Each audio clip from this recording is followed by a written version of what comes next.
আর মাত্র 2 সপ্তাহ পরই অনুষ্ঠিত হতে যাচ্ছে মৌসুমের দ্বিতীয় এল ক্লাসিকো। তবে এর আগেই বড় এক দুঃসংবাদ এলো রিয়াল মাদ্রিদ শিবিরে। সান্তিয়াগো বার্নাব্যুর ক্লাবের পক্ষ থেকে দেয়া এক বিবৃতিতে জানানো হয়, দলের 2 গুরুত্বপূর্ণ তারকা এডার মিলিতাও এবং আর্দা গুলার হ্যামস্ট্রিং ইনজুরিতে পড়ে মাঠের বাইরে চলে গেছেন। অন্যদিকে বার্সেলোনার শিবিরেও রয়েছে দুশ্চিন্তা। বিস্তারিত সঙ্গীতা সার ডেস্ক রিপোর্টে। ক্লাবের মেডিকেল স্টাফরা জানিয়েছেন, রিয়াল মাদ্রিদের তারকা ফুটবলার এডার মিলিতাও এবং আর্দা গুলার দুজনই পেশির চোটে ভুগছেন। আগামী কয়েক সপ্তাহ তাদের মাঠের বাইরে থাকতে হবে। এছাড়া ইতোমধ্যে চোটের সঙ্গে লড়াই করছেন থিবো কর্তুয়া, রাউল এসেন্সিও ও রদ্রিগো।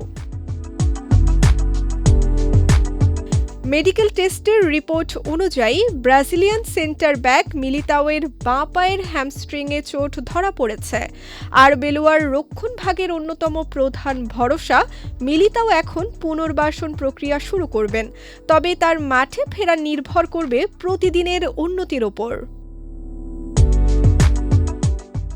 এদিকে তুর্কি মেসি খ্যাত গুলারের অবস্থাও অনেকটা একই।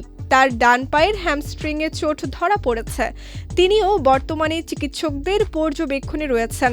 মিলিতাও ও গুলার কতদিন মাঠের বাইরে থাকবেন তা রিয়াল জানায়নি। সাধারণত এই ধরনের চোট থেকে সেরে উঠতে কয়েক সপ্তাহ সময় লেগে যায়।